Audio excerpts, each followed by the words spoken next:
آغاز اللہ کے نام سے جو بڑا مہربان نہایت رحم والا ہے۔ اسلامی تاریخ میں کچھ واقعات ایسے ہیں جو انسان کے ایمان کو جھنجھوڑ دیتے ہیں اور دل میں ہدایت کی روشنی پیدا کرتے ہیں۔ ایسا ہی ایک عظیم واقعہ عمر ابن خطاب کے قبول اسلام کا ہے۔ ایک وقت تھا جب مکہ مکرمہ میں مسلمان نہایت کمزور تھے۔ وہ چھپ کر عبادت کرتے تھے، کفار قریش ان پر ظلم کرتے تھے اور اسلام کو مٹانے کی کوششیں جاری تھیں۔ انہی دنوں عمر بن خطاب قریش کے ایک طاقتور اور با اثر شخص تھے۔ ان کی بہادری، سخت مزاجی اور فیصلہ کن طبیعت مشہور تھی۔ وہ اسلام کے سخت مخالف تھے اور مسلمانوں کو تکلیف پہنچانے میں پیش رہتے تھے۔ دوسری طرف پروفٹ محمد اسلام کی دعوت صبر اور حکمت کے ساتھ دیتے رہے اور اللہ سے دعا کرتے رہے کہ اسلام کو کسی مضبوط شخصیت کے ذریعے قوت عطا فرمائے۔ ایک دن غصے کی حالت میں حضرت عمر نے فیصلہ کیا کہ وہ نعوذ باللہ نبی کریم صلی اللہ علیہ وسلم کو قتل کر دیں گے۔ وہ تلوار لٹکائے اسی ارادے سے گھر سے نکلے۔ راستے میں ایک شخص ملا جس نے ان کے چہرے پر غصہ دیکھ کر پوچھا کہ کہاں جا رہے ہو؟ حضرت عمر نے اپنا ارادہ بیان کیا تو اس شخص نے حکمت سے کہا کہ پہلے اپنے گھر کی خبر لو، کیونکہ تمہاری بہن اور بہنوئی اسلام قبول کر چکے ہیں۔ یہ سن کر حضرت عمر کا رخ فوراً اپنی بہن کے گھر کی طرف ہو گیا۔ جب وہ گھر کے قریب پہنچے تو اندر سے قرآن کی تلاوت کی آواز آ رہی تھی۔ گھر کے اندر ان کی بہن فاطمہ بنت خطاب رضی اللہ عنہ، ان کے شوہر سعید بن زید رضی اللہ عنہ اور ایک صحابی قرآن کی تعلیم دے رہے تھے۔ دروازہ کھلا تو حضرت عمر نے پوچھا کہ یہ آواز کیسی تھی؟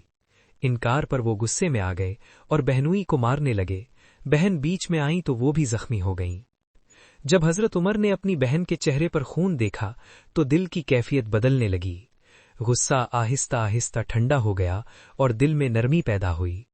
انہوں نے کہا کہ مجھے وہ کلام دکھاؤ جو تم پڑھ رہے تھے۔ بہن نے جواب دیا کہ تم پاک ہوئے بغیر اسے ہاتھ نہیں لگا سکتے۔ حضرت عمر نے غسل کیا اور پھر قرآن کے اوراق ہاتھ میں لے کر پڑھنا شروع کیا۔ جو ہی انہوں نے آیات قرآن پڑھیں تو ان کے دل پر گہرا اثر ہوا۔ الفاظ سیدھے دل میں اترتے گئے، آنکھوں میں آنسو آ گئے اور دل کی سختی ختم ہونے لگی۔ انہوں نے کہا کہ یہ کسی انسان کا کلام نہیں ہو سکتا۔ یہی وہ لمحہ تھا جب ہدایت کا نور ان کے دل میں داخل ہو گیا اور ان کی زندگی کا رخ بدل گیا۔ اس کے بعد انہوں نے فوراً پوچھا کہ نبی کریم صلی اللہ علیہ وسلم کہاں ہیں؟ انہیں بتایا گیا کہ وہ دار ارقم میں موجود ہیں۔ حضرت عمر اسی وقت وہاں روانہ ہوئے۔ دروازے پر دستک دی تو صحابہ کرام گھبرا گئے کیونکہ وہ ابھی تک حضرت عمر کی سختی سے واقف تھے، لیکن رسول اللہ نے دروازہ کھولنے کا حکم دیا۔ حضرت عمر اندر داخل ہوئے تو نبی کریم صلی اللہ علیہ وسلم نے انہیں مخاطب کیا اور حق قبول کرنے کی دعوت دی۔ حضرت عمر کا دل پہلے ہی بدل چکا تھا۔ انہوں نے فوراً کلمہ پڑھ لیا اور اسلام قبول کر لیا۔ یہ سن کر صحابہ کرام کی خوشی کی انتہا نہ رہی اور تکبیر کی آواز بلند ہو گئی۔ حضرت عمر کے اسلام قبول کرنے کے بعد مسلمانوں کو ایک نئی طاقت ملی۔ انہوں نے عرض کیا کہ جب ہم حق پر ہیں تو چھپ کر عبادت کیوں کریں؟ پھر مسلمانوں نے پہلی مرتبہ کھلے عام خانہ کعبہ میں نماز ادا کی۔ یہ لمحہ اسلام کی تاریخ میں ایک اہم موڑ تھا۔ حضرت عمر بعد میں اسلام کے عظیم رہنما بنے اور عدل و انصاف کی مثال قائم کی۔ ان کی زندگی اس بات کا ثبوت بن گئی کہ اللہ جب کسی کو ہدایت دیتا ہے تو اس کی پوری زندگی بدل جاتی ہے۔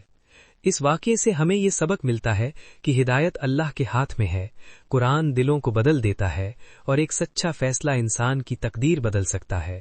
ہمیں بھی چاہیے کہ قرآن سے اپنا تعلق مضبوط کریں، اللہ سے ہدایت کی دعا مانگیں اور سچ کے راستے پر چلنے کی کوشش کریں۔ اللہ تعالی ہمیں ایمان کی مضبوطی اور حق کو پہچاننے کی توفیق عطا فرمائے۔ آمین۔